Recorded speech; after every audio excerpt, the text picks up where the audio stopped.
sana pinagmasdan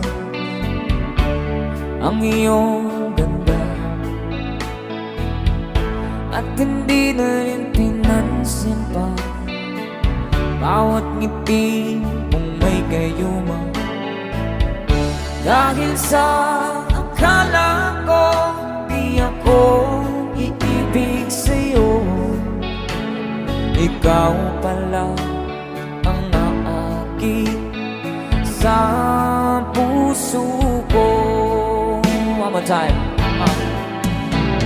I know